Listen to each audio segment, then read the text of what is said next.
Senator Sharma. Thanks, Acting Deputy President. Well, Labor's much vaunted Productivity Summit concluded last week, and I must say I'm none the wiser about what it actually achieved. I listened very closely when Senator Mulholland asked Senator Gallagher, the Minister for Finance, who was a participant in all 3 days of the roundtable, what was achieved in what's known as a Dorothy Dixer. Here was her opportunity to tell us all how much consensus had been reached, how the gravity of the moment had been seized, how opportunities had been grasped.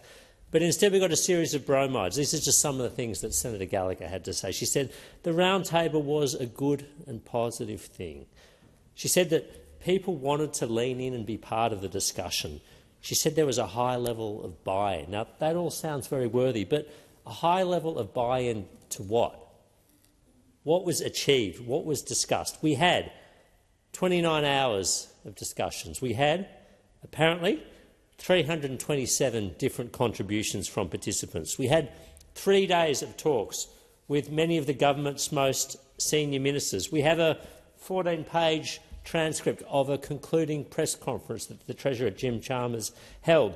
But we are none the wiser as to what has been achieved. And in fact, what has been achieved, what the government has paraded as an achievement, is underwhelming to say the very least.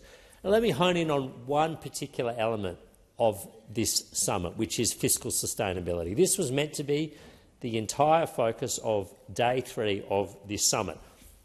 And the warning signs on this issue have been flashing loudly for some time. We had the incoming government brief from the Treasury Department, the Treasurer's own government department, warning that there would either need to be significant spending reductions or large increases in taxes to restore the budget to a sustainable position. We had the former Governor of the Reserve Bank, Philip Lowe, urge the government last week to restore the fiscal guardrails and saying that the government had no budget discipline.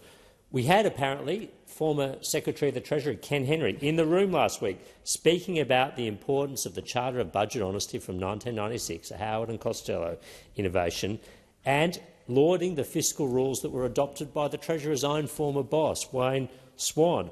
But apparently the Treasurer and the government were having none of that.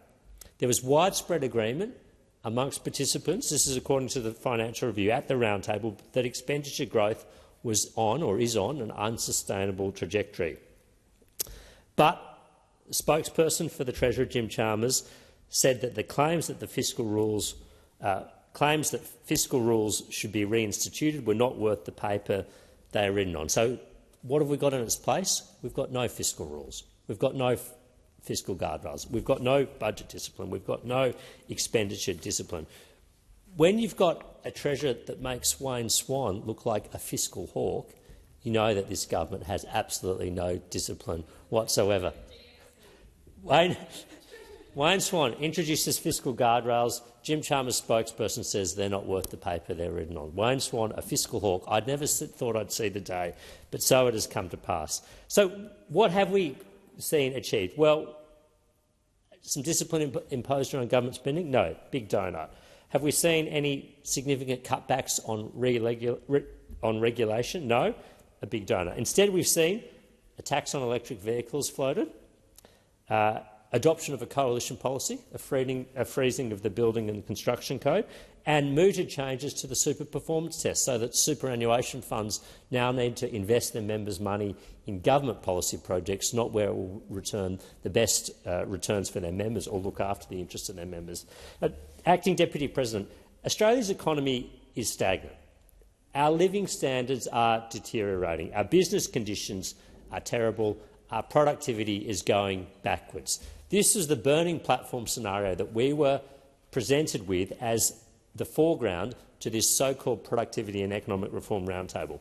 We had some of the best minds in the country there. We had business leaders, economists, think tankers, others willing to share their ideas, willing to make some suggestions, but the government was unwilling to take any of them. So instead, After 3 days, after 29 hours of discussions, after 327 different contributions, after about a dozen press conferences by Jim Chalmers, we're left with a tax on electric vehicles, a coalition policy and changes to the super performance test. This does not rise to the gravity of the challenge that the Australian economy faces right now.